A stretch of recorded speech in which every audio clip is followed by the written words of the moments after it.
গামছা গামছা নবাই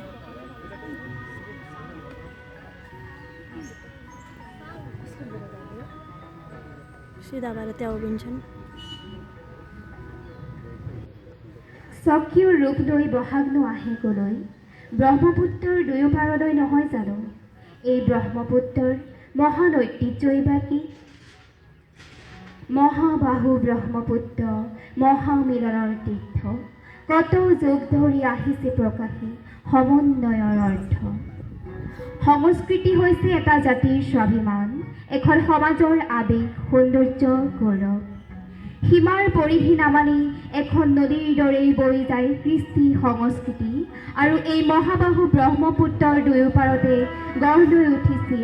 উত্তৰ পূব ভাৰতৰ মানৱীয় সভ্যতা কৃষ্টি সংস্কৃতি পৰম্পৰা কাৰ্বি বড়ো কছাৰী ৰাভা মিচিমি গাৰো আদি জাতি জনগোষ্ঠীৰ অসম ভূমি বাৰেৰহণীয়া কৃষ্টি সংস্কৃতিৰে চহকী অসম ভূমি হিন্দু মুছলিম খ্ৰীষ্টান বৌদ্ধ ইছলাম এই আটাইবোৰ ধৰ্মাৱলম্বী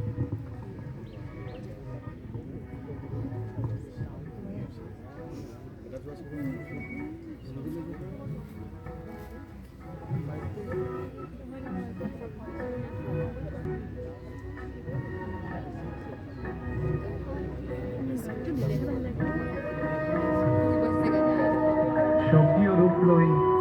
বহাগনো আহে কলৈ ব্ৰহ্মপুত্ৰৰ দুই পাৰলৈ নহয় জানো এই ব্ৰহ্মপুত্ৰৰ মহান ঐতিহ্যই বাকী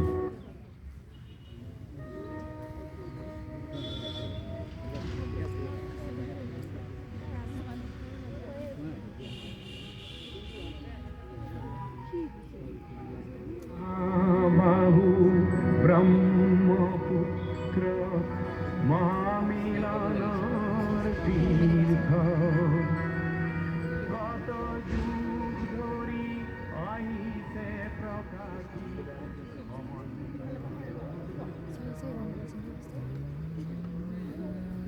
ব্ৰহ্মপুত্ৰ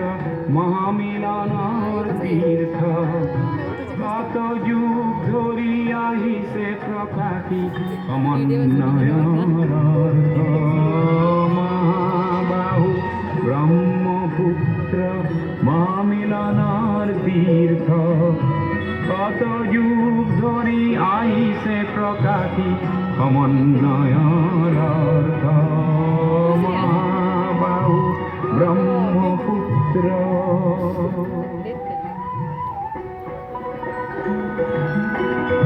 महाबाहु होइन नदीको उसमा हुनु पर्यो नि त महाबाहु तीर्थ कत युग धरि আহিছে प्रकाशी সমন্বয়ৰ অৰ্থ महाबाहु ব্ৰহ্মপুত্ৰ মহামিলনৰ তীৰ্থ কত যুগ ধৰি আহিছে প্ৰকাশী সমন্বয়ৰ ব্ৰহ্মপুত্ৰ গুজৰে পৰা বাৰ ভূঞা আহিছিল সেই বংশতে শংকৰ দেৱ ইয়াতে জন্মিলে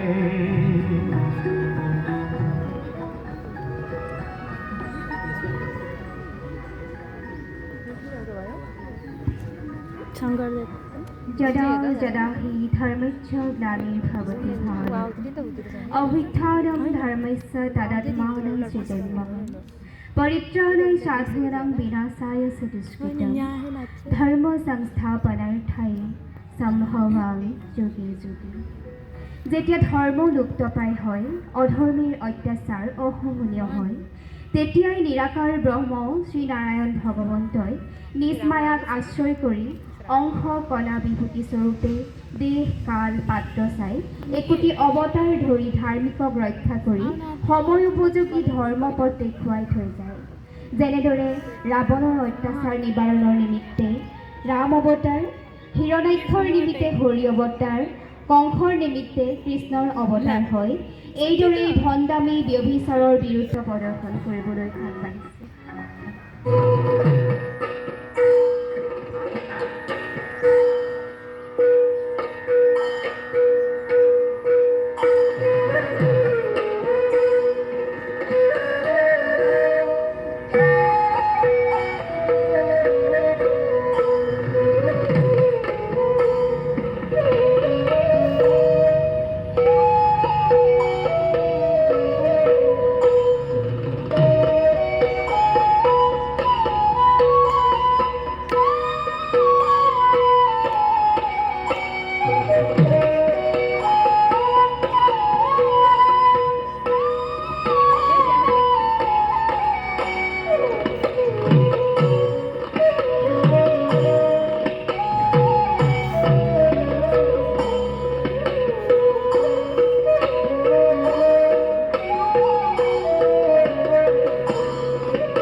মধুৰ জিকিৰ ৰসিলে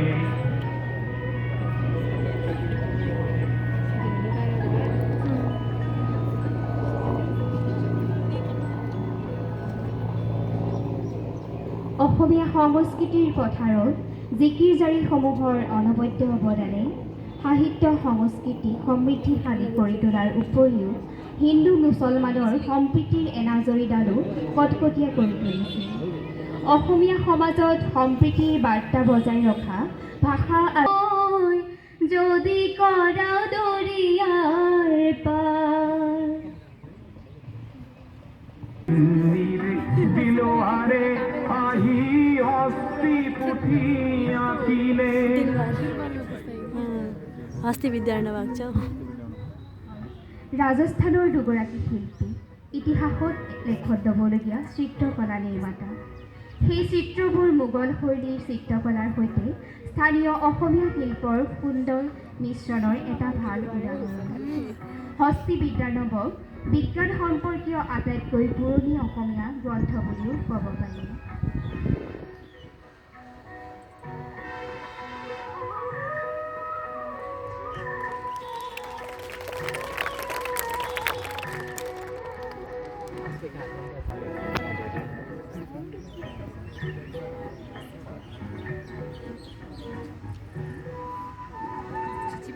পঞ্চনদীৰ তেগ বাহাদুৰে ধৰ্মৰ সেতু গঢ়িলে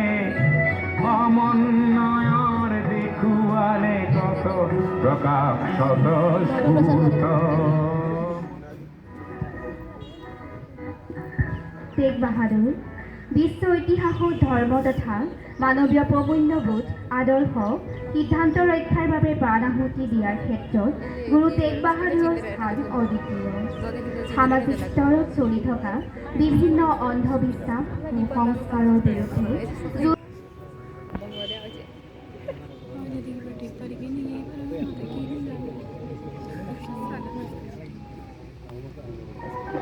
দূৰৰ লাচিতে শৰাই ঘাটতে কতৰুৱা গছিলে জাতি ধৰ্ম ভাষা সবাকে সবে প্ৰেমেৰে বান্ধিলে।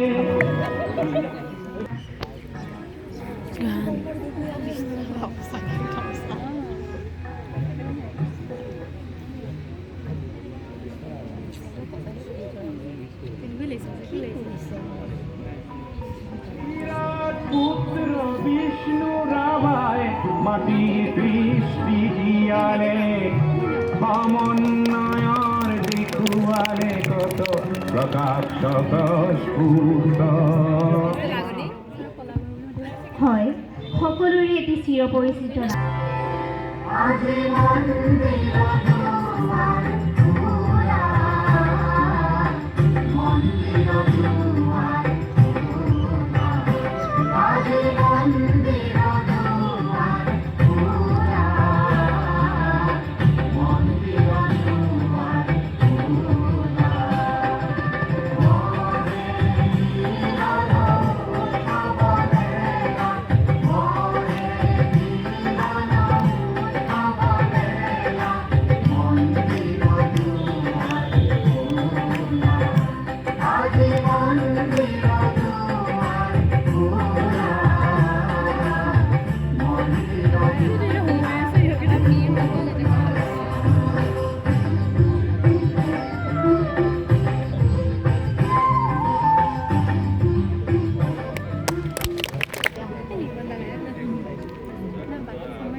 লাগে কিছু দিব লাগে দিন যাবলে হলে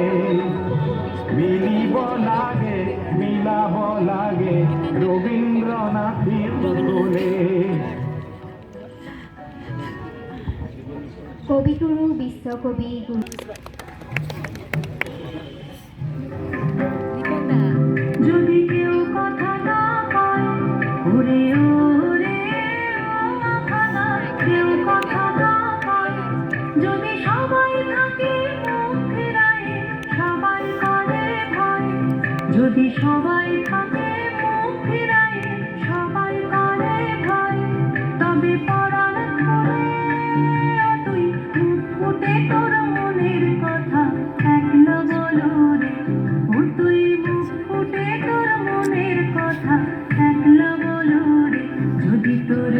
শুনে কেউ না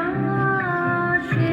তবে একলা চলো রে যদি তোর ডাক শুনে কেউ না আসে তবে একলা চলো রে অগ্রবাদ ডুবিয়াতে জ্যোতির প্রভাত ভোয়ালে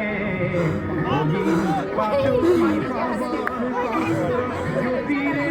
করি ব্যর্থ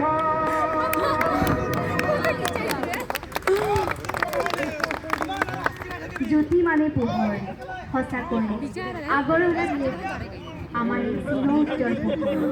যি চিৰোজ্জ্বল পোহৰে আমাক আগবঢ়াই লৈ গৈছে আৰু এই মহান উজ্জ্বল ভৱিষ্যতৰ ফালে তেওঁ অসমীয়া ভাষাৰ জেউতি বৃদ্ধি কৰাৰ লগতে তেওঁ সুন্দৰ সাধনা কৰিব খোজা মনটোৰ হাবিয়াস পূৰাবলৈ সেই 20 শতিকাতেই অসমীয়া সাহিত্যৰ সৃষ্টিত মনোনিৱেশ কৰিছিল এয়া আপোনালোকৰ আগত 1935 চনৰ জয়মতী নিৰ্মাণ কৰি থকা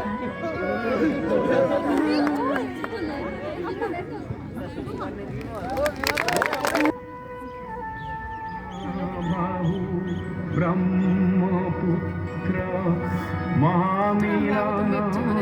তীৰ্থ কত যুগ ধৰি আহিছে প্ৰকাশি